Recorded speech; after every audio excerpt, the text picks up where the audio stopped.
Hi, and welcome to Nerd Night. I'm Ranya. And this is Cloud. All right, so we are back. It's been about a month. Ranya has reportedly watched more of the series My Hero Academia. I think when we last talked to you, you had seen maybe partway through season 2? Yeah, I think that's where I was. All right, and where are you now? I'm like halfway into season 4 now.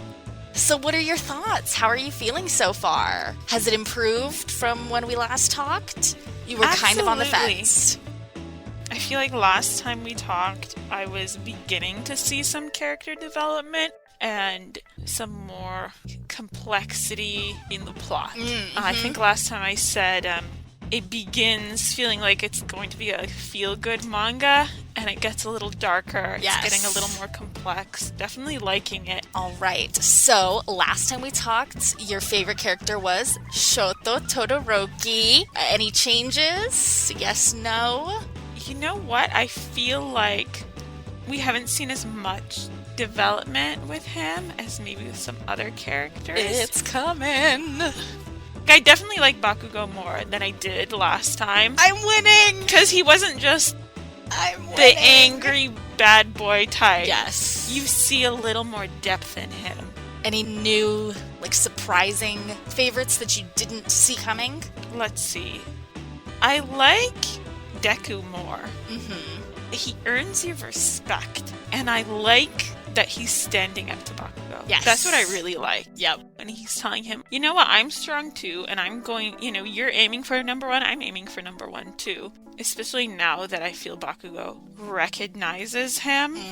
It's like, no, we're rivals. Yep. I'm not going to just let you push me around. I'm going to show you I'm strong too and I deserve this. Yep. I'm going to show you why I was chosen. Byakugo's a jerk, but you get to see that there is this kind of caring side, and that if you chip away a little bit at the, hard exterior, he's an okay guy, and he will acknowledge people. I feel like his love language is violence. Yes, it totally is. And it when absolutely he, is. yes. Because what was it like for them to have this quirk as a child? Yes. You're trying to hug somebody and you explode them. You know what I mean? Like this toddler. Yeah. And so I feel like when he starts finding equals that he cannot hurt just by getting close to, I think it makes a big difference for him. You mentioning that, though, reminds me of the very important scene right before they're moving into the dorms, and All Might and Aizawa Sensei have to go make their rounds, talk to the parents, convince them all that this is a good idea. Oh my gosh. And we see the family dynamics. It's so important. Crucial. And I love the way they very deliberately make that scene. Yes. And all the little interactions are meant to tell you so much. The way he interacts with his mom, you're like, aha, I understand now. Yes. And that's why I said his love language is violence, because that's how his mom is hitting him, punching him. But it's violent and almost loving at the same exactly. time. It's so affectionate. It is you very can tell affectionate. that she adores him. And I think it's so interesting, too, the difference in the way he views All Might versus Aizawa Sensei. Because All Might has this just unguarded, completely open affection, which is very much the way Deku is too. And Byakugo cannot. Both Deku and All Might are very comfortable expressing their emotions. Absolutely. In stark contrast to Bakugo. Yes. Who is so, squirmish and uncomfortable when anyone shows the slightest bit of affection or caring. Exactly. And so that moment after, okay, this is probably the one big spoiler that I do have to give, but it was from season 3, y'all. But after Byakugo is kidnapped, and when Aizawa is giving the press conference where like the press are like, oh, like what if he turns? What if he's a bad kid? And Aizawa just shuts it down, and he's just, you don't understand how hard this kid works. You don't understand how much he wants to be a hero and how much that means to him. And just that, I think, is so big for Byakugo and his mom, that like somebody finally gets it.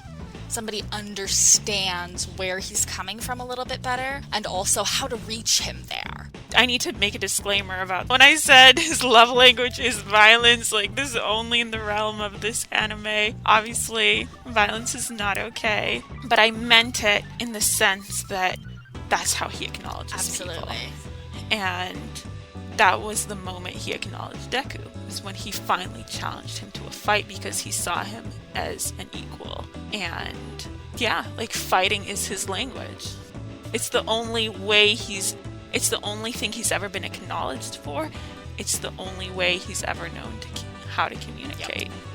Yep. 100%. I think it's just a thing where nobody has ever really given Byakugo credit for being anything other than strong.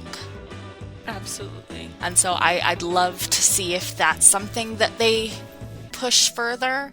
And I think it is. I think some of the stuff we start to see with the licensing exam and stuff like that, I think you start to get a little more into, what else is he and what else can he be? Absolutely. It's interesting because I feel like for him, because he was praised for his ability and his quirk from such a young age, it became his entire identity. And that's why he feels so threatened by anyone who comes close. It's because, like you said, he wasn't ever praised for anything else except how strong he was, how good his quirk was. So his whole sense of self-worth is built upon that and the idea of becoming number one. So whenever anyone who comes close to that or threatens his status as the best, it's threatening him. It's threatening his identity. He doesn't know who he is outside of being the best because he's only ever been surrounded by people who are less than.